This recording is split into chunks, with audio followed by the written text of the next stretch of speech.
एक और अहम समात की बात कर लेते हैं। आर्टिकल 62(1)(f) के तहत नाअहली मुद्दत के तयन के लिए केस की समात में नमाज जुमा का वक्फा सुप्रीम कोर्ट में अदालती मुआवनीन के बाद जहांगीर तरीन के वकील मखदूम अली खान ने भी दलाल मुकम्मल कर लिए। कहा, किसी भी जुर्म पर बुनियादी हकूक ताउम्र मुअत्तल नहीं हो सकते।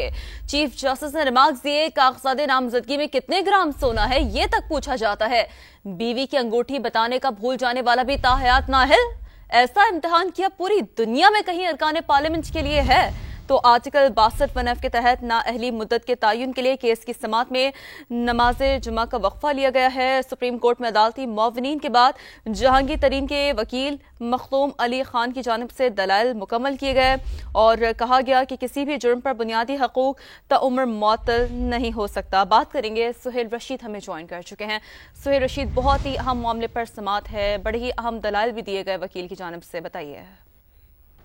जी, आइन के आर्टिकल 62(1)(f) के तहत नाअहली की मुद्दत क्या होगी? क्या समीउल्लाह बलोच केस में जो जस्टिस उमर अता बंदयाल का फैसला है जिसके तहत इसको ताहयात समझा जाता है वो प्रीवेल करेगा, या फिर इलेक्शन एक्ट में जो पीडीएम दौर में तरमीम की गई और उसको 5 साल तक रखा गया उसको फोकियत दी जाएगी? इस तमाम तार जो मसला था, जो मामला था, इसके ऊपर आज सुप्रीम कोर्ट में दलाइल मुकम्मल हो गए हैं। तकरीबन तमाम वकला की जानिब से अटार्नी जनरल बाकी रहते हैं जिन्हें आज जुमा की नमाज के बाद सुना जाना है। आज मखदूम अली खान जो कि जहांगीर तरीन के वकील हैं, पब्लिक नोटिस जो सुप्रीम कोर्ट ने जारी किया था उस पर वो पेश हुए थे और उन्होंने अपने दलाइल मुकम्मल किए हैं। उनका ये कहना था, उनका ये मौक़िफ़ था कि जो मुद्दत है नाअहली की वो ताहयात नहीं हो सकती, क्योंकि ऐसा किसी संगीन तरीन जुर्म में भी नहीं हो सकता। और उन्होंने कहा कि पूरी दुनिया में इस तरह का कोई और हमें एग्जाम्पल जो है वो नहीं मिलती जिसमें ताहयात नाअहली रखी जाती है। और चीफ जस्टिस पाकिस्तान ने भी अहम रिमार्क्स दिए। उन्होंने पूछा कि क्या पूरी दुनिया में कहीं इतना मुश्किल टेस्ट रखा गया है अरकान पार्लियामेंट के लिए जो हमारे अरकान के लिए है?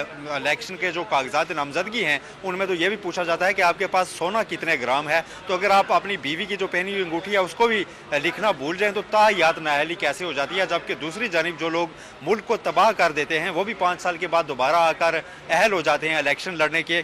चीफ जस्टिस की जानिब से ऐसे रिमार्क्स भी दिए गए। जस्टिस मंसूर अली शाह की जानिब से ये सवाल किया गया कि सादा कानून साजी से, जैसा कि इलेक्शन एक्ट की सेक्शन 232 को बदलकर 5 साल तक मुद्दत रखी गई, सिर्फ सादा कानून साजी से आइन में दी गई जो चीज़ है उसको तब्दील कैसे किया जा सकता है? तो इसका जवाब भी चीफ जस्टिस ने खुद ही दे दिया। उन्होंने कहा कि हम प्रैक्टिस एंड प्रोसीजर एक्ट के जो केस था जिसमें फुल कोर्ट बैठी उसमें ये जवाब पहले ही दे चुके हैं कि ऐसा मुमकिन है, ऐसा किया जा सकता है। साथ उन्होंने ये भी रिमार्क्स दिए कि हम पार्लियामेंट को तो कहें कि वो सादा कानून साजी से आइन में कोई तरमीम नहीं कर सकती, कोई तब्दीली नहीं कर सकती, उसकी तशरीह को नहीं बदल सकती। दूसरी जानिब हम यहाँ बैठकर पूरी जो आइनी तरमीम होती है उसको ही कलअदम कर देते हैं। तो ऐसा कैसे हो सकता है? ये मुख्तलिफ जो रिमार्क्स थे अदालती समात के दौरान सामने आते रहे। ताहम मखदूम अली खान के जो दलाइल हैं वो अब मुकम्मल हो चुके हैं। अब अटार्नी जनरल को आज सुना जाएगा। जुमा की नमाज तक के लिए वक्फा किया गया है। उसके बाद अटार्नी जनरल इस केस पर दलाइल देंगे, जिसके बाद इस केस की जो कार्रवाई है वो आज ही मुकम्मल हो जाने का इम्कान है।